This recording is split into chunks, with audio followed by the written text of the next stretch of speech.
e,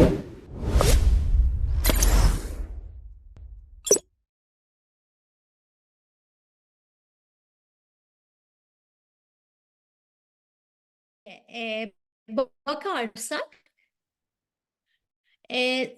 sağlık e, akrostişinden burada faydalandı. Sağlık akrostişinde de S'yi strateji olarak belirledik ama çok kısaca aslında strateji, kültür, değerler, vizyon bunların böyle bir şirketi ortak istikamete götürmesi olarak tanımlayabiliriz. Akışlar diye nitelendirdiğimiz ana boyutta da organizasyonun yapısının, iş akışlarının şirketin hedeflerini zorlaştırıcı değil, tam tersine kolaylaştırıcı, destekleyici şekilde güncel olması ve iyi işlemesi olarak belirledik. Gelişim dediğimiz boyutunu öğrenmeye, o organizasyon içinde sürekli öğrenmenin, gelişimin desteklendiği bir ortam olarak tanımladık. Liderlik tarafında liderlik modelinin olması, liderliğin bu seste bir problem mi var? Herkes hani ses gelip gidiyor diyor ama kesiliyor diye iki kişiden gelmiş. Bilmiyorum genel bir problem mi? Benim bağlantım iyi gözüküyor ama Şu an iyi Dilek Hanım, arada bir sesiniz şey yapmaya akıyor. Arada bir gelip çalışacağım. gitti.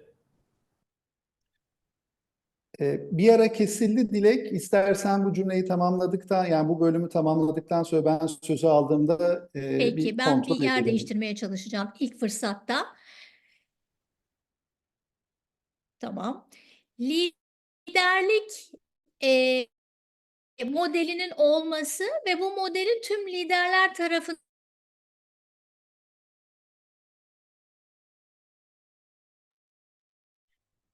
Evet, herhalde kesildi mi? Bende mi? Yani bu teknik problemleri yaşamadığımız anlıyorum. olmuyor.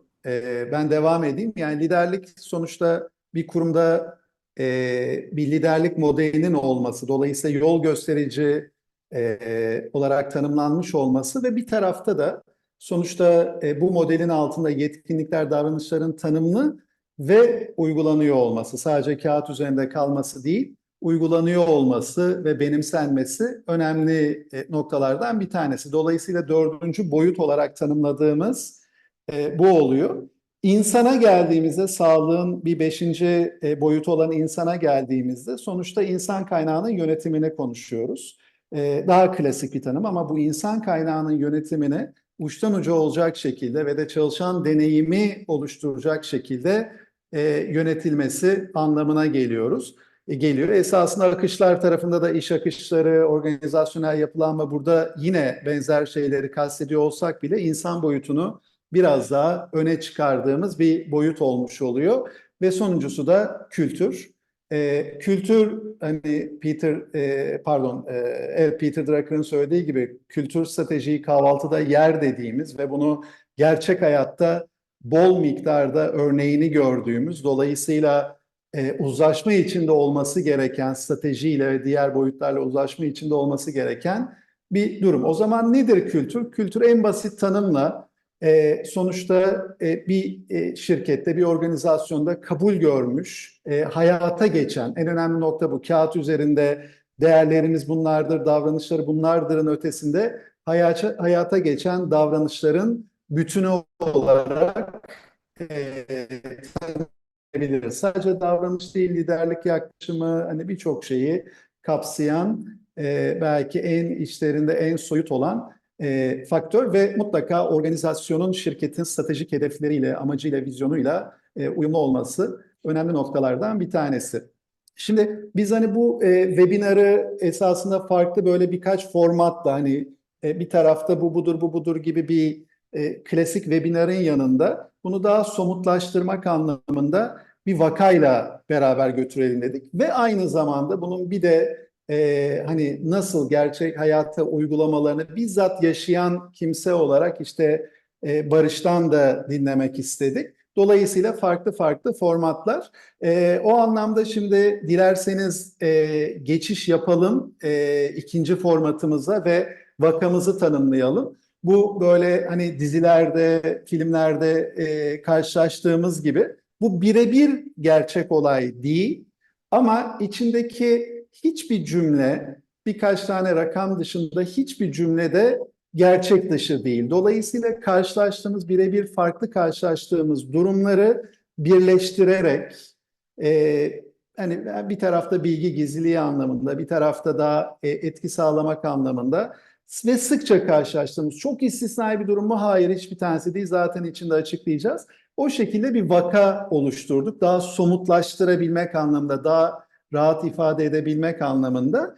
Şimdi bu vaka OSC Yapı Malzemeleri AŞ ve de yapı malzemeleri sanayinde faaliyet gösteren bir firma. Hani bu yabancı ortaklı ve ağırlığı %80 olarak yabancı ortaklı kurulmuş OSC Global olarak kısaltarak Avusturya merkezli olan bir firma. Biri Türkiye'de olmak üzere 19 farklı ülkede faaliyeti var. Türkiye'deki faaliyetinde %80 söylediğimiz gibi ana firma ve %20 de Güven AŞ ismini taktığımız bir firmanın ortaklığında. Güven AŞ ortak olmadan evvel 2003 yılı öncesinde oldukça önemli ciroya katkısı olan bir distribütör. Bu firmanın bizzat birebir faaliyeti yokken bir distribütör olarak Türkiye'deyken ve işte ortaklıkla firmanın parçası oluyor. Ortaklık yapısı bu şekilde. Şimdi baktığımızda hani nedir? Hep Türkiye bacağıyla bakalım. Zaman zaman şeyde gündeme geliyor olsa bile, global taraftan da bilgileri aktaracak olsak bile, nedir stratejik sonuç alanları? Yani odaklandıkları, sonuç çıkarması gereken alanlar nedir dediğimizde, bu firmanın 5 ürün grubu var. Bu 5 ürün grubunun Türkiye'de satışı birinci stratejik sonuç alanı. 19 ülke demiştik. Yine 5 ürün grubunun geri kalan 18 ülke dışında bağlayabildiği ülkelerde ihracatını yapması ikincisi. Bu 5 ürün farklı farklı ülkelerde belki bir belki iki yerde üretiliyor ve bunlardan bir tanesi de Türkiye'de ve sadece Türkiye'de yapı kimyasalları ürün grubu, yani yapı malzemelerinin bir alt grubu olan 5 ürün grubundan bir tanesi olan yapı kimyasalları Türkiye'de üretiliyor. Dolayısıyla bu bir sonuç alanı ve 18 ülkeye yapı kimyasalları gidiyor ama bu bir stratejik sonuç alanında yer almıyor. Tabii ki rakamlar filan tutuluyor ama daha çok üretim kalitesi, sevkiyatı, termin planlarına uyması anlamında bir dördüncü stratejik sonuç alanı da bu. Faaliyete baktığımızda işte cirosu 300 milyon doları aşan bir cirosu var 2023 itibariyle. 865 çalışanı var. 445 mavi yaka ve 420 beyaz yaka. Her ne kadar bu terminoloji sevilmiyor olsa bile benim de sevmedim ama yerine bulamadığımız bir şey olduğu için böyle ifade edelim. Rakamsal olarak hani neredeyse birebir çarpıcı gelebilir. Mavi yaka, beyaz yaka böyle olur mu diye. Ürün grubundan kaynaklanan bir şey. Sadece tek bir ürün grubunun üretimi olmasına karşılık 5 ürün grubu ve bölgesel yapılar, bölge müdürlükleri filan gibi nedenlerle beyaz yaka oranı biraz daha yüksek genelde karşılaştığımız sanayi firmalarına göre.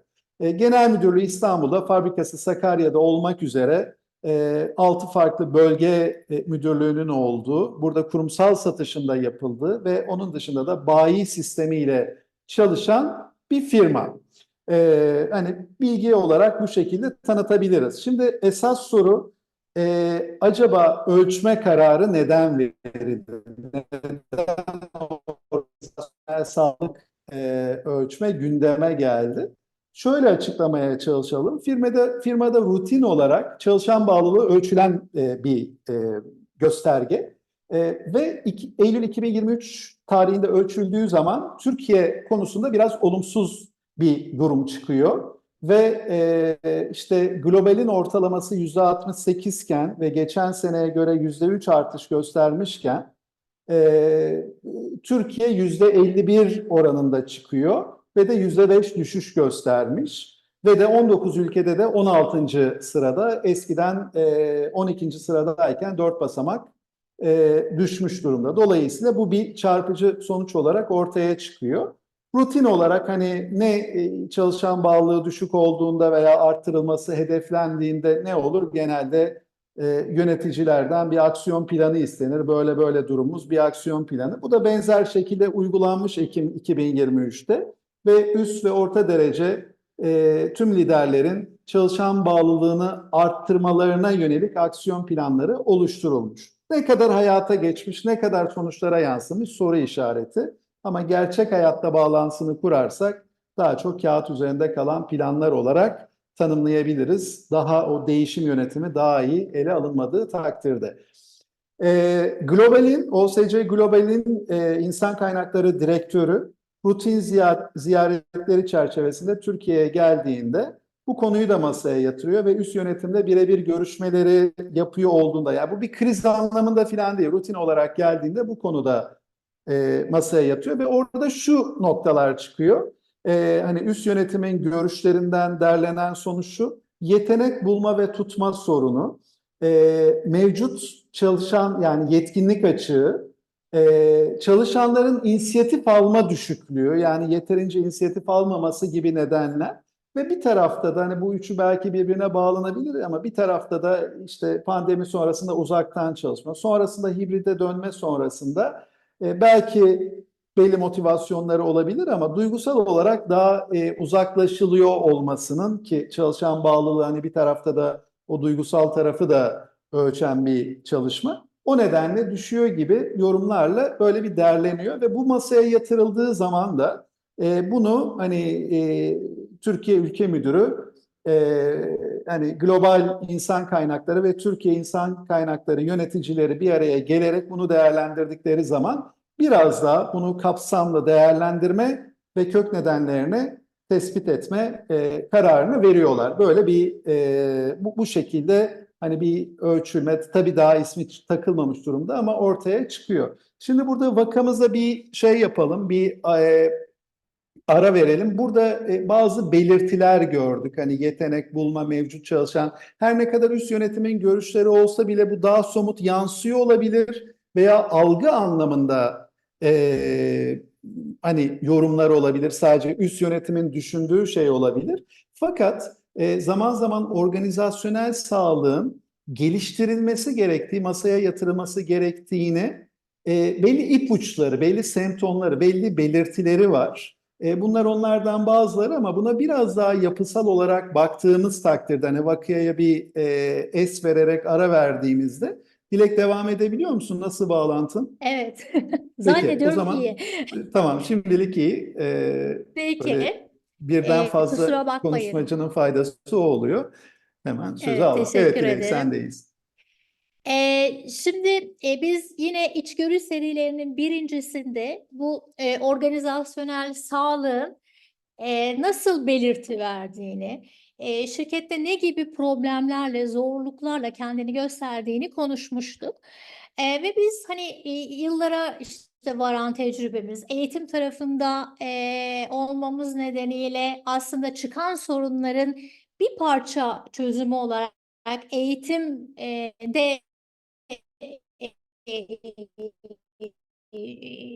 bu şirketlerle beraber çalışmamız nedeniyle gözüken belirtileri 16 tane başlıkta toparladık.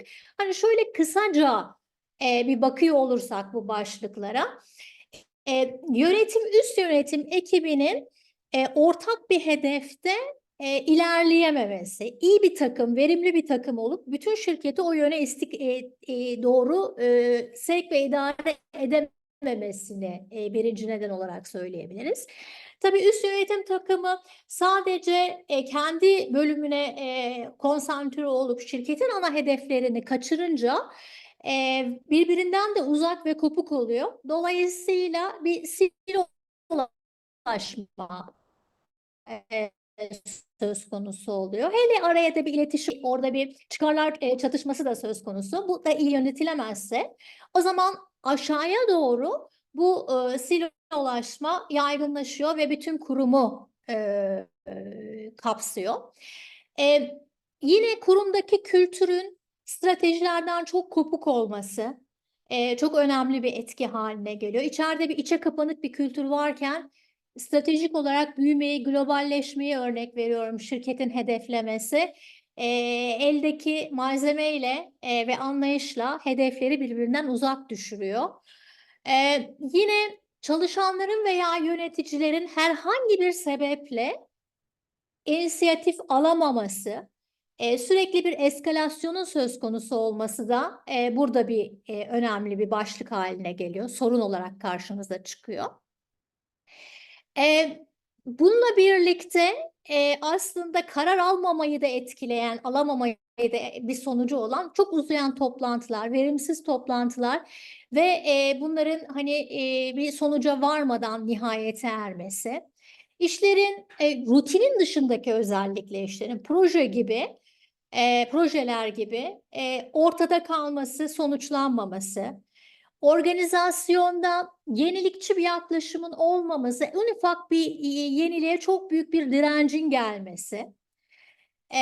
Yine eğer bir hızlı büyüme varsa, dışarıdan çok fazla bir eleman alımı varsa veya iki şirket birleşmesi söz konusuysa, farklı kültürlerde bir uyumsuzluk ve siz ve biz, eskiler ve yeniler gibi hani belki aşina olduğunuz durumun ortada gözükmesi. Kurumda adalet, güven, adam kayırma gibi temel değerlerin sorgulanıyor olması belki, ama günlük hayata geçmemesi, hani yıl sonunda bunu da yapacaktık, bunu da yapacaktık ama diye onların hani sürekli bir to do liste olması, yeteneği çekememek, şirkette tutamamak, dolayısıyla bu da önemli bir neden olarak gözüküyor. Organizasyon çok fazla mesela hiyerarşik bir ortamın olması, karar alma süreçleri çok, onay alma süreçleri çok uzun olduğu için dışarıda işin kaçması, çalışan bağlılığı ölçülüyorsa düşük olması veya düşüyor olması, işten ayrılmaların yüksek olması, artıyor olması ve ihtiyaç duyulan yetkinliklerin aslında kurum içinde sergilenememesi olması, hani bu nedenler olarak sıralanabilir. Şimdi biz bu 16 tane başlığı birinci webinarımızda sormuştuk. Demiştik ki hani siz son 2 yılı düşünün sadece çalışma hayatınızın. Bunlardan hangilerini deneyimlediniz? Ve çok enteresan bir sonuç. Herkes, yani her bir katılımcı en az ortalama 6,5 tane, buradaki 16 tane durumun 6,5'unu deneyimlemiş durumda. Hani bu da katılımcı sayısıyla falan beraber değerlendirildiğinde aslında hani geçerliliği konusunda bize önemli bir şey veriyor, bilgi veriyor. Hani bir bakarsak burada öne çıkan başlıklar ağırlıklı hani çalışan bağlılığının düşüyor ve düşük olması çok önde. Yine buna paralel işten ayrılmaların yüksek olması, artması, bir yetenek problemi, yani yeteneği bir çekememek, bir de tutamamak aslında. Ve bunu takip eden kurumda bir adalet probleminin yaşanıyor olması, uzayan, karar alınamayan, alınsa bile hayata geçmeyen toplantılar, hani öne geçen, çıkan başlıklar. Şimdi vakamıza geri dönersek, vakamızdaki 4 problem bu gördüklerimiz ve şimdi slaytta da hani kırmızıyla çerçevelenen şeyler. Şimdi 16. maddeye belki birazcık bir açıklama ve yorum yapmak gerekir. Çünkü e, burada hani sorulurken memesi nedeniyle firmanın gerilemesi olarak sorduk. Şimdi firmanın gerilemesini sormasak orada, desek ki aslında hani yetkinliklerin sergilenememesi, o noktada eminim ki bu da çok öne çıkacak. Neye dayanarak bu yorumu yapıyoruz? Hani yılda 1000 günün üstünde bir 1000 veya 1500 gün üstünde eğitim veren bir eğitim şirketi olarak, takip eden bir şirket olarak bu kadar yetkinlik açığı olması, bu kadar eğitim de olmaz. Dolayısıyla hani bu noktada da aslında önemli bir belirti olarak bunu ortaya koymakta fayda var. Hani bu kadar bilgi yeterli kıvamında bilgi diyelim. Belki uzatmış bile olabilirim. Barış'cığım şimdi sana hani dönmek istiyorum. Sen siz bir organizasyonel sağlık anketini sizinle beraber yaptık. Nasıl bir süreç oldu? Nasıl karar aldınız? Ve hani bunlardan hangi belirtiler sizde kendini gösterdi? Teşekkür ederim. Aslında siz de biliyorsunuz hani biz bunu yapmaya karar verdiğimizde şimdi buradaki arkadaşlar çok şanslı. Bununla ilgili bayağı bir içgörü kazanıyorlar. Bayağı bir detaya erişiyorlar. Ben biraz daha çabuk karar vermiştim bu kadar detayına inmeden. Dolayısıyla direkt aslında belirtilere referans vermeyeceğim. Bizdeki hikaye başkaydı. Üç kalem altında söyleyebilirim. Bir tanesi belki aramızda aynı sektörden olduğumuz arkadaşlarımız vardır. Benim ne demek istediğimi çok iyi anlayacaktır. Biz hızlı tüketim malları sektöründeyiz. Zaten adı üstünde olduğu gibi çok hızlı akan bir sektörün içerisindeyiz. Yani sürekli raftan malımız çekildikçe bizim için operasyon hızlı bir şekilde üretimiyle operasyonuyla devam ediyor. Ve sattığımız ürün bir commodity ürünü. Yağ ürünü satıyoruz. Dolayısıyla jeopolitikten de çok etkilenen bir ürün. Yani hepimizin bildiği Ukrayna-Rusya savaşından dahi etkilenen bir ürün. Hızlı tüketim olduğu için fiyat geçişlerinin çok fazla olduğu bir ürün. Bir sektör. Yine de temel tüketim maddesi olduğu için bazen fiyat politikasına devlet müdahalesi olabilen bir ürün. İklim krizinden bile etkilenebilen bir ürün, bir sektör. Bütün bunları niye anlatıyorum? Çünkü aslında biz de yönetim olarak yaptığımız bütün toplantılarda başarılarımızı veya başarısızlıklarımızı irdelerken bunlara çok fazla referans verdiğimizi hissettik. Yani işte Rusya'da savaş çıktı ya da devlet fiyatlara şey yaptı, kuraklık oldu gibi pek çok şey oldu. Belli bir noktadan sonra aslında şu soru işaretleri ve de farkındalık da oluşmaya başladı bize.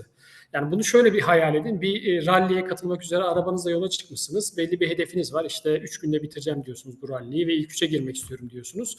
Ama her checkpoint'te şunları konuşmaya başlıyorsunuz. Ya rakibin arabası hızlı, pis tozlu, bugün yağmur yağdı. Biz arabayı konuşmuyoruz bir türlü. Yani kaputun altını açıp motorun suyu yerinde duruyor mu hala? Sileceklerin suyu hala yerinde var mı? O kadar fazla etrafımızda bir değişim dönüşüm oluyor ki kendimize ayna tutmak yönünde işte yönetim toplantılarının ağırlıklı konuşma yüzdesinin biraz kaydını hissettik. Birinci konu aslında buydu. Tabii bütün buradan direkt bir organizasyonel sağlık anketi yapalım diye çıkmadı. Parçaların birleştirmesinden oluştu. İkinci konuda yine sizle beraber çalıştığımız bir noktada hani kapsayıcılık bizim için çok önemli bir kavram. Bu kadar hızlı değişen bir sektörde biz aslında stratejimizi belirlerken bütün arkadaşlarımızın görüşünü alıp hepsini aynı yolda ilerleyecek şekilde bir ortak vizyon vermeliyiz diye düşünerek bu sene bir strateji toplantısı yaptık. Bu strateji toplantısını planlarken de aslında biz de Dilek Hanım'la konuştuğumuz konu da şuydu. Biz bir strateji ortaya koyacağız ama bu stratejiyi takip ederken, bu stratejinin KPI'lerini, yolculuğunu değerlendirirken biz yine geriye dönüp rakip şunu yaptı, devlet bu müdahaleyi yaptı, jeopolitik böyle gelişti dersek ortaya koyduğumuz stratejiye inandırıcılığı yitiririz. İnsanların ona bağını yitiririz. Çünkü şunu düşünmeye başladı insanlar. Yani o zaman bu bizim stratejimiz değil, çevreye mal olmuş bir şey. Dolayısıyla öyle bir şey yapalım istedik ki strateji demek align olmak demek. Hep beraber belli bir fikir birliğine varmak demek. Bunu execute edebilmek demek. Hayatı geçirebilmek demek. Ve strateji değişim gerektirir, değişebilmek demek. Bu üç başlık altında ortak yönde olma, bunu hayata geçirebilme ve değişme yönünde. Bizim şirkette kaslarımız nasıl? Bugüne kadar nasıl çalışmış? İyi miyiz? Kötü müyüz? Ayağımıza çelme takacak bir şeyler var mı? Bunları öngörmek istiyoruz. Stratejiye koşmadan önce diye konuşurken Dilek Hanım dedi ki bize organizasyonel sağlık anketimiz var. Dedim ki Dilek Hanım nedir bu? Zaten slaytın ilk başında çok güzel bir motto ile başlıyor. Zaten benim de hani meslekteki en sevdiğim mottolardan bir tanesi vardı. Bir şey ölçemezsen geliştiremezsin zaten. Tamam çok güzel. Biz bunu ölçelim. Strateji için gerekli bu üç ayakta şu anki durumumuz nedir ölçelim ve geliştirmeye çalışalım. Karar biraz buradan çıktı. Şahane. Evet, şeyin içinde olan bir kişi olarak da ben burada hani senin e, organizasyonu bu anlamda çok hızlıca, hani daha bu fikir olgunlaşmadan bu konuya kanalize etmeni de ayrıca takdir ediyorum. Gerçekten güzel bir liderlik sergiledin orada. Şimdi biz bunları ölçüyoruz. Yani bu belirtiler var ve ölçmeye karar verdik dediğimiz zaman acaba bunları cetvelimiz ne? Yani hangi cetvelle ölçüyoruz ve neye göre somutlaştırıyoruz ve biraz da rakamlara döküyoruz aslında. Belki ona bakmak lazım. Şimdi bizim modelimizde 6 tane ana boyut var. O 6 ana boyutun altında da burada da gördüğünüz 14 tane de gösterge var.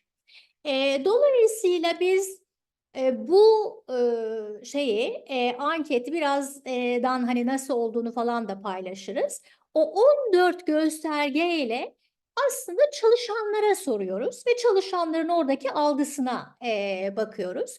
Şimdi o göstergeler ne dediğimizde ortak yön. Yani biraz önce çok güzel izah etti, çok da güzel bir analojiyle destekledi Barış.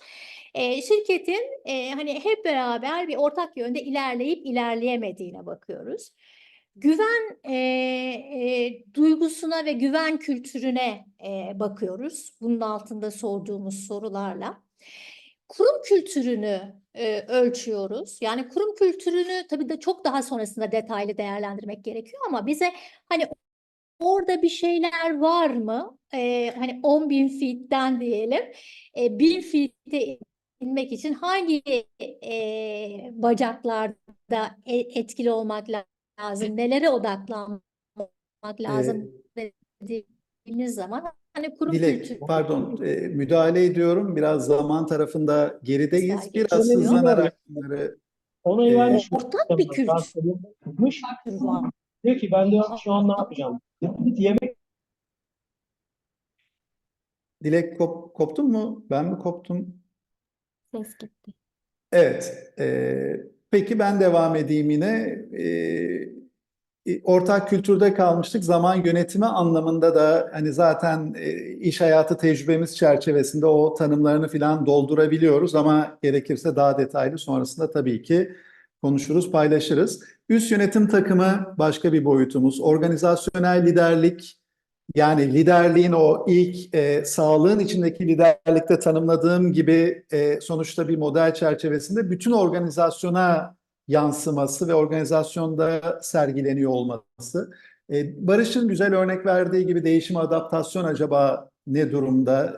Bu inovasyon, yani sürekli kendini geliştirme, yenilikçilik bir kültür olarak yansımış durumda mı? Keza sürekli gelişim de aynı şekilde. Acaba organizasyonel yapılanma net mi, biliniyor mu ve destekliyor mu diğer taraflarla? Çünkü organizasyonel sağlıktaki en önemli şey sadece olması değil, birbiriyle uyumlu olması önemli.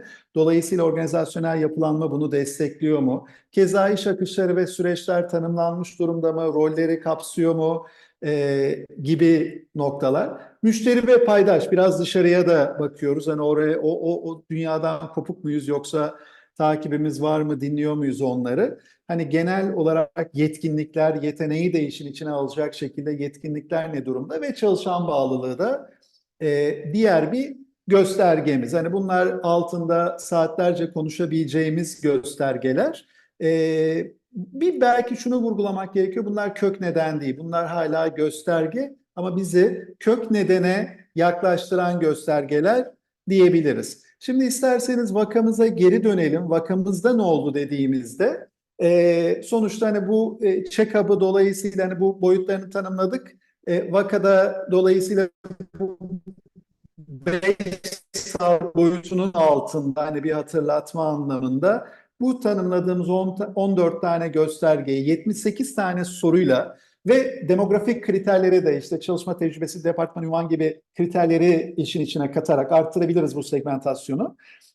Ne kadar geniş katılım olursa o kadar iyi. Çünkü esasında hani vakamıza gelirsek global İK yöneticisinin ülke müdürüyle veya yöneticilerle yaptığı şey de bir organizasyonel sağlık çalışması olabilir, anket olabilir ama 5-6 kişiyle götürülmenin ötesinde yaygın olması önemli.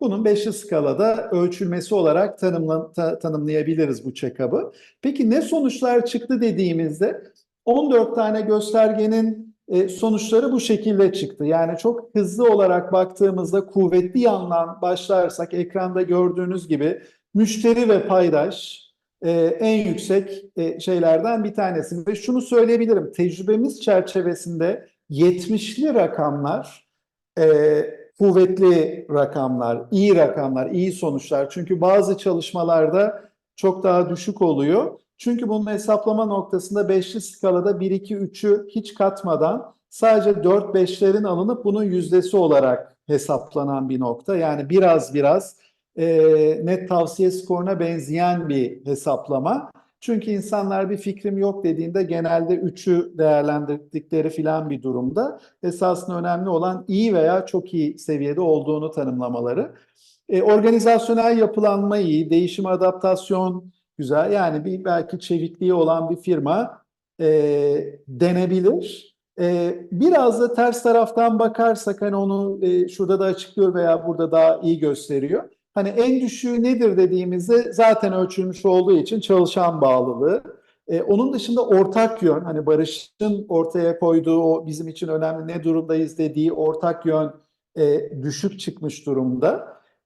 Üst yönetim takımı, üst yönetim esasında hani sosyolojide kullanılan temel yükleme hatasıyla nedenleri çalışanlara bağlamasına karşılık belki onlar bir belirti ama sonuçta üst yönetimde de önemli belirtiler veya önemli şeyler var. 44 puan çıktı. Şöyle bir tane daha söyleyeyim. Sürekli gelişim noktası. Şimdi bunlar anketin söylediği nokta. Bunlar ham datalar. Bunlar eğer ki o zaman siz şunu yapmalısınız, bunu yapmalısınız dediğimiz zaman çok sağlıklı bir yaklaşım olmayacak. Bunları daha fazla irdelemek gerekiyor ve irdelendiği zaman hani sol tarafta görüyorsunuz bu irdelendiğinde hani bu sonuçları biraz daha yorumladığımızda, biraz daha temele indiğimizde şu durumlarla karşılaştık diyeyim. Hani bu bir senaryo ama bu durumların çıktığı vakalarda bunlarla karşılaşmıştık diyeyim. Karşılaşıyoruz diyeyim. Gerçeğe adapte etmek amacıyla. Sonuçta Türkiye faaliyetinde performans kültürü öne çıkmakta. Yani bu da ne demek? Performansın alkışlandığı, performanssızlığın ise veya hatanın ise tam tersine çok eleştirildiği bir kültürü şey yapıyoruz ve bunun etkisi nedir? Genelde sorumluluk almama gibi bir durum, bir korkun olduğu durum söz konusu olabilir. Burada da öyle bir durum karşılaşılıyor, sorumluluk almama gibi. Çalışanların risk ve sorumluluk almamaları nedeniyle ilk kademe yöneticiler daha fazla işlere odaklanmakta ve yetkilendirme sınırlı olmaktadır. Belki işte üst yönetim tarafında bu yetkinliklerin yetersizliği, inisiyatif almama olarak da tanımlanıyor olabilir. Şirkette üst yönetim dışındaki tüm kademelerde şirketin stratejik planlamasına hakimiyet düşük seviyede. Bu da ortak yönün sağlanmasına önemli bir engel oluşturuyor. Yani tabii ortak yön nasıl çıktı dediğimiz zaman esasında burada sorularla ne kadar bilindiği, ne kadar benimsendiği, ne kadar beraber hazırlandığı gibi sorularla zaten bu çok net bir şekilde ortaya çıkmış oluyor. Soru bazında en düşük puanlardan birisi şirketteki silolaşmayla ilgili. Bu da üst yönetimin etkili ve birbirine bağlı bir takım olmamasından kaynaklanmakta. Bu da yine detay, o 78 tane soruda buraya yönelik belli şeyler çıkıyor. Bu arada çok yaşadığımız bir tecrübe, bunu vurgulamak isterim. Bir organizasyonda silolaşma varsa, yani silolaşma kavramı çok kabul edilmiş bir kavram ama yani birbirleriyle ayrılık, herkesin kendi tarafına bakması ve hani bir bütün olamaması olarak tanımlarsak o zaman en önemli açık farklı en önemli nedenlerden bir tanesi üst yönetim takımının tam bir takım olmaması. Yani orada içeride takım içinde başlayan silolaşmanın yansıması ve bütün bunlar sonuçta yine sorularında desteklediği şekilde bir çalışanların kendilerini değersiz hissetme, işe anlam bulamama, motivasyonlarının düşmesi, zaten bunlar bildiğiniz gibi çalışan bağlılığının tanımında yer alan şeylerdir ve bunun sonucunda da çalışan bağlılığının düşmesine neden olmakta gibi sonuçları bu şekilde yorumladık. Şimdi dilerseniz yine hani bizim vakamızdan gerçeklere dönelim. Ve Barış'a soralım. Barış, ne dersin? Sizde nasıl sonuçlar çıktı ve nasıl yorumladınız? Bizde çıkan sonuçları şu andan da değerlendirmek güzeldi açıkçası. Ben kendi perspektifimden öncelikle söyleyeyim. Biz tabii bu sonuçları departman kırılımında da inceledik. Ve aslında en kıymetli içgörülerden bir tanesi, departmanlar arası farklılıklar neden var? Sizin biraz önce gösterdiğiniz kriterler arasında. Hani hepimiz aynı şirketteyiz. Hepimiz aynı zorlukları belki uğraştığımızı düşünüyoruz. Ama departmanların işte ortak yön algısı, inovasyon algısı, müşteri paydaş algısı neden farklılaşıyor olabilir? Bu bize çok ciddi bir merak konusu oldu. İrdelediğimiz alanlardan bir tanesi oldu. Aslında hangi departman nasıl bir hayat yaşıyor? Ve gerçekten öncelikleri ve zorlukları neler, bunu anlamak yönünde çok kıymetli bir şey oluyor. İkincisi, bizim adımıza sonuçları irdelemenin en büyük faydalarından bir tanesi doğru öncelikler belirlemek oldu. Bir önceki slaytta siz de gösterdiniz, orada 16'ya yakın kriter var aslında. Burada doğru önceliklendirme yapmak, doğru anlamlandırarak doğru önceliklendirme yapmak çok önemli bir şey. Bence biz bunu yapmamış olsaydık kendi firmamızda, strateji toplantımızdan çıkan çıktılar şu yönde olabilirdi. Yani şu ürünün biraz daha maliyet planına dikkat edelim. İşte lojistik maliyetlerimize bakalım. Şöyle bir inovasyona ihtiyacımız var. Şu üründe şöyle iyileştirmeler yapalım. Fakat şimdi elimizde bu kadar kıymetli bir data olunca, hem sayısal olarak hem doğru yorumlanmış bir data. Stratejinin içerisinde biz organizasyon sağlıktan da öncelik alanları belirledik. Yani ben çok açık söyleyebilirim. Bizim adımıza mesela önümüzdeki bir senenin en önemli öncelik alanları liderlik, motivasyon ve kültür ve iklim alanları oldu. Bunu belirleyebilmek anlamında çok önemli oldu. Bir de tabii hani global tabirle wake up call deniyor. Yani bir alarm olan. Hani bazen bir şeyleri bilirsiniz, hissedersiniz, masada da konuşursunuz, üstünkörü geçer. Hep oradadır. Ama birisi bunu tabiri caizse gözünüze sokana kadar gerçekten bakmanız gereken, eğilmeniz gereken bir alan olduğunu fark etmezsiniz. Eliniz gitmez, önceliklendirmezsiniz. Aslında burada bizde alarm veren alanları görme açısından da bizim için çok kıymetli oldu. O alanları önceliklendirmek açısından da. Siz burada bazı çok güzel yorumlama örnekleri paylaşmışsınız. Hani ben de bizim toplantımızdan bende kalan bir örneği paylaşmak isterim.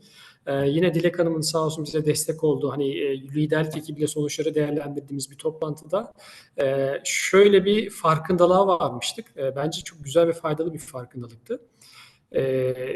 Çalışanlar kendilerine aynı tuttukları her noktada bizim ortalamamızın üzerinde cevaplar vardı. Yani işte yetkinliklerle ilgili sorularda yani kendilerini değerlendirmeleri gereken her noktada benim yetkinliğim iyi, ben başarılıyım, benim motivasyonum iyi gibi her konuda ortalamanın üstünde sorular vardı. Liderliğe yönelik sorularda ise birden o ortalamanın diğer tarafına kayıyorduk biz açıkçası. Ve kendi içimizde gerçekten önümüzde böyle somut bir data da varken bunu sorguladığımızda şöyle bir çıkarımda bulunduk.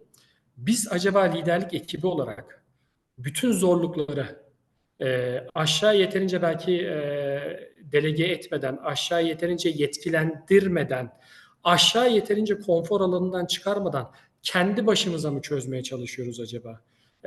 Ya da bütün kadrolarda biz arkadaşlarımızla oturup birebir geri bildirimler verirken biraz şekerle mi kaplıyoruz o geri bildirimleri?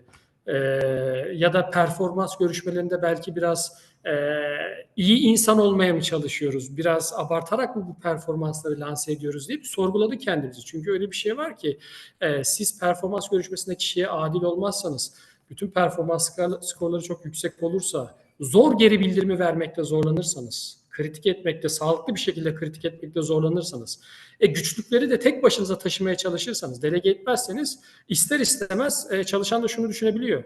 Ya ben başarılıyım, benim performans puanım çok iyi, görüşmelerim de çok güzel geçiyor. Kimse benim yetkinliklerimle ilgili bir şey söylemiyor. Ama işte çeyrek bazlı bir toplantıda çıkılıp orada denebiliyor. İşte bu çeyrek volümümüz düştü ya da karlılığımız düştü. Bende bir problem yoksa o zaman yönetimde bir problem var demek ki. Onlar işini yapamıyor demek ki. Aslında biz istemeden böyle algılar mı yarattık diye mesela bizim de yorumlama seansımızdan çıkanlardan bir tanesi de buydu. Şimdi biz de bu süreçte yolculuğa devam ediyoruz tabii. Hani bunu biraz şey yapmaya, ölçeklendirmeye, doğru mu yanlış mı diye test etmeye çalışıyoruz. Mute'da kaldınız Çağlayan Bey. Evet, evet. Çağlayan, Çok burada bir ekleme yapmak istiyorum. tabii ki. Yine bir öne çıkan konulardan bir tanesi de burada, liderler de organizasyonel sağlık konusunda çalışanlara göre daha pozitif bir yaklaşım içinde oluyorlar genelde. Yani o kadar da problem değildir, o kadar da kötü değil ya. Yani o her yerde var bunlar gibi. Özellikle de tepe yönetimi olduğu zaman biraz daha hani işler daha olduğu gibi görünebiliyor. Hani bu da yorumlarken benim hatırladığım farklı şirketlerde de bir sonuç, onu da ilave etmek. Peki, teşekkürler Dilek. Şimdi o zaman vakamıza geri döndüğümüzde vakadayız. Umarım böyle kopukluklar, bir genel bilgi, bir işte Savola'daki gerçekleşmeler bir tarafta da vaka, orada hani paylaştık, yani öyle de ayırabilelim. Peki vakaya geri döndüğümüzde bu sonuçlarla kısa dönemli aksiyon planları nedir dediğimizde yine benzer o hani esinlendiğimiz gerçeklerde ne tür aksiyonlar var dediğimizde burada hani yapılması gereken şeylerden bir tanesi şu: bir kere hani özellikle ortak yöne de hizmet etmek daha doğrusu hepsine hizmet etmek anlamında bir kere bir dinlenmesi gerekiyor. Çünkü bir ankette sadece bir soruya bir cevap vermesi, puan vermesi ve bunun sonucuna bağlı olarak ilerlemek kesinlikle çok sağlıklı olmayabilir. Belli varsayımlar olabilir içinde. Sorular anlaşılmamış olabilir. Sıkça karşılaşılan bir durum. Dolayısıyla belli odak grup, hani fokus grup çalışmalarıyla yapılması önemli. Böyle bir aksiyon adımı bu sürecin devamı olarak tanımlanabilecek. Başka bir tanesi üst yönetim. Bu da önemli bir nokta. Bence hani önemli bir şey. Üst yönetimin daha etkili bir takım olmak için uygun bir gelişim planı belirleyip uygulaması. Yani böyle bir ölçme olmasa üst yönetimin böyle bir noktaya gelebilmesi çok kolay bir şey değil, ama artık ateş olmayan yerden duman çıkmaz misali o yorumlar çerçevesinde biraz aynayı kendine çevirmiş oluyor insan. 2024 yılı stratejik hedeflerinin departman hedeflerine kırılmasının tüm yöneticilerin katılımıyla gerçekleştirilmesi. Dolayısıyla çalışma çok mu farklı çıkacak? Hayır. Belki biraz daha uzayacak. Bir organizasyonu şusu busu devreye girecek, ama daha sonrasında onun sahiplenilmesi tarafı çok ciddi bir katkı sağlayacak. Çok önemli adımlardan bir tanesi. Çünkü Dale Carnegie olarak sürece katarsanız süreci desteklerler diyoruz. Dolayısıyla stratejik hedeflerin departman hedeflerine kırılması ortak yöne çok hizmet edecek bir aksiyon. Ve hani daha jenerik olarak karşılaşılan şeylerden bir tanesi, ama gelişim önemli bir açıksa, o zaman tüm yöneticilerin hedef kartlarına takım üyelerine geliştirme hedefi verilmesi. Madem ki sonuç odaklı bir firma, performans odaklı bir firma, o zaman bunu bir KPI olarak şey yapıldığında artık o gelişimi biraz daha sonuca ulaştırma hedefi söz konusu olacaktır. Ve bir sonuncusu da baktığımızda gündemdeki konuların farklı departmanlardan olacak proje grupları ile gerçekleştirilmesi. Yani tam bunun ismine çevik yaklaşım denir mi? Hayır, ama yavaş yavaş çeviğe geçiş. Çeviğin herhalde en önemli şeyi o silolaşmanın çözülüyor olması. O anlamda departmanlar arasında uyum sağlama, ortak yön, birçok ve en önemlisi silolaşmaya hizmet edecek şekilde bu şekilde aksiyonlar belirlendi. Diyelim ve daha önemlisi Barış'a sözü verelim. Siz nasıl ilerlemeye karar verdiniz? Ve buradaki ne tür zorluklar vardı? Hızlıca alalım. Barış, sözü vermeden evvel zaman esasında geçtik, ama en değerli taraflarına geldiğimiz için özür dileyerek devam etmenizi, kalmanızı rica ediyorum ve Barış, sana sözü veriyorum. Siz ne yaptınız, dolayısıyla nasıl ilerlediniz o ölçüm sonrasında? Yani aslında benim bu soruya cevabım çok kısa olabilir. Biz şu anda departman toplantılarımızı yapıyoruz. Departman bazı toplantılar yapmaya karar verdik. Dediğim gibi bizim en çok merakımızı cezbeden, benim de merakımı cezbeden departmanlar neler yaşıyor onları bir görüp büyük resimde patern arz eden bir şey var mı? Yani hepsinin aynı şekilde karşılaştığı bir sıkıntı var mı? Çünkü bu tip anketlerde bir tuzaktır aslında. Herkesin sıkıntısı aynıdır ama farklı yere park edebilirler. Kimisi bunun adına liderlik diyebilir, kimisi bunun adına motivasyon diyebilir. Zaten departman toplantılarında insanlarla konuştukça e, asıl kök nedenler çıkıyor. Herhangi bir başlık altında değerlendirmeksizin asıl kök nedenleri de anlıyoruz. Hatta sabah bir departman toplantısındaydım ben de. Bizim bir sonraki adımız bu departman toplantılarından çıkan çıktıları ben bizim üst yönetimimize sunacağım ve konuşmanın öncesinde de bahsettiğim gibi 3 öncelik alanımız var. Bu 3 öncelik alanda dair bütün departmanlardan gelen ortak tespitleri sunup hem bir liderlik aksiyon planı çıkarmamızı isteyeceğim. Hem departmanın başındaki kişilerden kendi departmanlarına özel aksiyon planları oluşturmalarını isteyeceğim.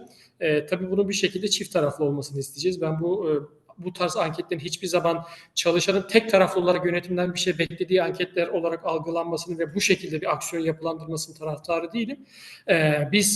Biz bunları yapacağız ama siz bu davaya katkı sağlamak için, bu yolculuğa katkı sağlamak için neler yapacaksınız diye muhtemelen bir town hall organizasyonda ya da departmanların kendi aksiyon planlama toplantılarında çalışanlarımızdan da bu şekilde bir taahhüt alacağız. Biz bu arada o kadar güzel bir yorumlama seansı geçirdik ki Dilek Hanım'a tekrar teşekkür ederim. Hiçbir zorlukla karşılaştırmadım ben aksiyon aşamasına geçerken. Evet, süreç gerçekten orada. Sağlayan Muttasın. Süreç orada gerçekten yumuşak aktı. Süper. Ya kısa bir dönem oldu bütün bu çalışmaların yapıldığı. O nedenle Barış şöyle bir soru aktarayım. Acaba ne sonuçlar aldınız veya hedefliyorsunuz? Yani bütün bu çalışmaları, bütün bu kadar insanı devreye katma, finansal bütçeler şu bu dedikten sonra acaba sonuçlara nasıl yansıyacağını düşünüyorsunuz? Veya gördüğünüz sonuçlar varsa da onları da rica ederim. Tabii yani şunu söyleyebilirim. Bir strateji toplantımızda da yine sizlerle beraber yaptığımız strateji toplantısında dediğim gibi bazı aksiyonlar belirledik ve bunlar çok iddialı aksiyonlar. Bizim işimizde hızlı tüketim sektöründe var olabilmek için özellikle komodite anlamında çalışıyorsanız iddialı da olmanız gerekiyor. İddialı aksiyonlar belirledik. Dediğim gibi şu anda bizim o aksiyonları almamıza engeller ne olabilir? Onun tespitinin peşindeyiz gerçekten. Yani biz neleri dikkate almasak, neleri düzeltmezsek bu aksiyonlarda sıkıntı yaşayabiliriz diye düşünüyoruz. Birinci olarak bunu çıkarmaya çalışıyoruz içeriden. Tabii burada üç ayakta bunlara bakıyoruz. Yani liderliğimiz bunu nasıl etkileyebilir, motivasyon nasıl etkileyebilir, kültür nasıl etkileyebilir diye. Bizim yapmak istediğimiz şey günün sonunda şöyle bir şey olacak. Aldığımız tüm feedbacklerle bir tane aslında liderlik anayasası mı dersiniz buna, liderlik guideline'ı mı dersiniz? Yani arkadaş bütün bu toplantılardan çıkan, insanlarda olumlu bir tat bırakan, insanları teşvik eden, liderlik davranışı ve tarzları şunlardır. Yapılmaması gereken şunlardır diye. Bir kere bu işin bir anayasasını arkadaşlarımızdan alarak liderlere teslim etmek. İki, yine sizlerle beraber çok güzel bir liderlik programı yapacağız. Hem üst yönetim seviyesinde hem üst yönetim -1 seviyesinde. Bu programa hangi liderlik, arkadaşlarımızdan aldığımız feedbacklere göre hangi liderlik yetkinliklerinde zayıf kalıyorsak bunu da ona göre şekillendireceğiz. Yani her şeyi bir çatı altında toplayacağız. Liderlik kısmını bu şekilde adreslemeyi planlıyoruz. Motivasyon kısmı bizim için biraz daha kolay bir kısım. İşte motivasyonları bozan şeyleri, kültürü negatif etkileyen şeyleri çıkarmaya çalışıyoruz bu toplantıda. Çünkü bu tip anketlere aksiyon geliştirmek her zaman şey değildir. Yani böyle çok büyük adımlar atmak değildir. Bazen yaptığın şeyleri durdurmak da ya da organizasyonu olumsuz etkileyen şeyleri daha az yapmak da bir çaredir. Hani yeni ne yapalımdan öte bizim aslında bu ilk senemizde biraz daha mütevazi bir yaklaşımla neleri zaten iyi yapmışız parlatalım. Neler biraz negatif ekşi tat bırakıyor onları azaltalım şeklinde ilerleyeceğiz. Strateji toplantısında sizlerle beraber bir SWOT yapmıştık. Zaten oradaki weakness ve threat kısmını aslında zayıflıklar ve tehditler kısmına buradan alacağımız şeyleri de ekleyerek bunlara karşı nasıl reaksiyon vereceğiz? Bunları tartışmak bizim şu an hedeflediğimiz şey. Şahane. Yani bu Belki kadar sendeyiz. söyle Sendeyiz Dilek. Çağla. Peki. Ben hani bu kadar kısa zamanda bu kadar çok aksiyon ve bu kadar hani net bir yol planı gerçekten çok etkileyici. Sağlık anketi de hani buna bir nebze ışık tuttu. Bir nebze hani buradaki öncelikleri biraz önce söylediği gibi ortaya koydu. Nedir bu ölçmenin faydaları? Hem şirket açısından hem İK açısından diye bakarsak aslında belki temelinde İK'nın elini çok kuvvetlendiriyor. Yani normal şartlar altında belki ikna etme, öncelik alma konusunda zorlandığı konularda böyle somut ölçülebilir sonuçlarla gittiği zaman artık bu görmezden gelinemez hale geliyor. Ve yönetebiliyoruz dolayısıyla paydaşlarla veya içerideki çözümlerle. Daha bütünsel bir bakış açısı vermeyi sağlıyor. Bütünden bir şirketi ele almayı sağlıyor. Barış'ın da söylediği gibi onlar 3 alanda yol almaya önceliklendirdiler. Bu müdahale alanları diyoruz biz buna. Bu müdahale alanlarını somutlaştırıyor ve aslında kök nedene de yaklaştırıyor. İşte şimdi yine Savola'da yapılan bu departman toplantılarıyla, fokus gruplarıyla biraz daha belki ilave araştırmalarla kök nedene doğru ilerlemeyi sağlıyor. Yol haritasını netleştiriyor. Anlatırken sponsora bunu herkes bu kadar tabii İK kadar buna hakim değil. Ya bizde şöyle bir dert var ya, bunun sebebi işte burada bu. Şundan dolayı diye argümanları kolaylaştırıyor. Demografik farklılıkları, departman farklılıklarını görmeyi sağlıyor. Bir de biraz daha herhalde üst yönetime durumu aktarmayı da kolaylaştırıyor. Hani anketlerin ölçmenin daha doğrusu bunun yöntemi anket faydalarını böyle söyleyebilirim. Bilmiyorum Çağlayan senin ilaven var mı? Hani bu noktada bu faydalara veya Yani son evet. derece net, hani sonraki aksiyonlarla belki birleştirdiğimizde birçok fayda ortaya çıkacak. O zaman biraz konudan sapmış olacağız. Zaten zamanında geçtik. Bence son derece net. O zaman kapanış anlamında şöyle yine Barış sana soralım. Bütün bu konuştuklarımız çerçevesinde böyle hani kapanışlar her zaman en akılda kalan kısım olduğu için bir mesajın, tavsiyen varsa onları alalım lütfen senden.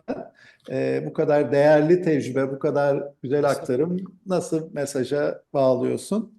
Ben yine sunumun başındaki o mottonun altını çizeyim. Yani ölçemediğimiz şeyi kesinlikle iyileştiremeyiz ve biz İK'lardan sürekli bir iyileştirme bekleniyor. Yani çalışan bağlılığını iyileştir, verimliliği iyileştir, onu iyileştir, bunu iyileştir. İşte yenilenin, inovatif olun. O yüzden ölçmek çok önemli. Ben eminim ki zaten bu webinarda olan birçok meslektaşım da çeşitli ölçme araçlarını kullanıyordur. Çünkü artık data çağındayız. Bu çok önemli. Madem deneyim aktarımı, benim Barış olarak 3 tane önemli kriterim vardı sizlerle yola çıkmadan önce. Bir anketten ne beklerim diye, yani bir ölçümden ne beklerim diye. Benim için bir kere üst yönetime bunu kabul ettirmesi çok kolay olmalı. Farklı anketlerle çalışma fırsatım oldu. 4 farklı anketle çalışma fırsatım oldu şeyden önce, organizasyonel sağlık anketimizden önce. Aynı masada CFO da oturuyor, Chief Operation Manager da oturuyor, CEO da oturuyor. İşte bazıları çalışanların duygusal ihtiyaçlarına yöneliyor. Bazıları tamamen bunu çalışan bağlı olarak nitelendiriyor. Yani her kavram her yöneticide, her üst yönetici üyesinde aynı şeyi, aynı sahiplenmeyi yaratmıyor. Ama ben yani nacizane şeyde çok faydasını gördüm. Organizasyonel sağlığın bugün burada da belki zamandan dolayı konuşamadığımız o kadar şeyleri var ki, odak alanları var ki çok kolay geçti gerçekten bizim şey yapmamız. Çünkü bugün Dilek Hanım, Çağlayan Bey siz göstermediniz ama organizasyonel bütünlükten bahsediyorsunuz, operasyonel mükemmellikten bahsediyorsunuz ve değişime uyumdan bahsediyorsunuz. Bu bütün bugün gösterdiğiniz kriterleri bunların altında topluyorsunuz. Yani karşınızda bir yönetim ekibi varken şunu demeniz bile yetiyor. Yani operasyonel mükemmelliyet değil, organizasyonel bütünlük sağlayacağız ve değişime uyumumuzu geliştireceğiz. Çok kolay oluyor. Pratik hayata yönelmesi çok önemli. Pratik hayat çok önemli bir şey. Ben çok anketlerle çalıştım ki böyle işte pembe masallar, şeyler, yani böyle çok pratik hayatta olmayan şeyleri de ölçümlemeye çalışıyor. Bizim tüm sorularımız pratik şeylere yönelikti. Çok pratik hayata yönelikti. Herkese bir klik yaptı. Herkesin kafasında yaşadığı bir şeyle ilişkilendirebildi. Ve aksiyon alma, odaklama ve aksiyon alma kolaylığı olmalı. Bu çok önemli. Benim yine çalıştığım bir anket vardı. 130 sorudan oluşuyordu. Şu anda da Türkiye'de çok popüler bir anket. Yani 130 soruda neye odaklanırsınız, nasıl aksiyon alırsınız? Yani 130 soru içerisinde önceliklendirme bile yapamazsınız gibi bir alan. Burada soru sayısından bağımsız, dediğim gibi işte 16 tane alan var orada. Çok kolay odaklanıyorsunuz, amacınız neyse. Ve işte operasyonel mükemmellik diyorum ya, mesela biz kendi departman toplantılarımızda konuşuyoruz. Arkadaşlar hiç yaşamıyor musunuz diyorum ya. 10 senedir aynı işi yapıyoruz. Bu niye bir türlü yürümüyor, etmiyor dediğiniz durum oluyor mu diyorum. Herkes oluyor diyor. İşte bu operasyonel mükemmelliyetçiliktir. Bakalım organizasyonsallık hangi kriterlerde ölçmüş bunu? Dediğiniz an her şey kendi kendine akıyor. Çünkü herkesin kafasında klik edebiliyorsunuz. Ben genel olarak deneyimi böyle birden toparlamış olayım. Çok çok teşekkürler Barış. Yani Dilek, var mı senin ekleyeceğin tamamlarken?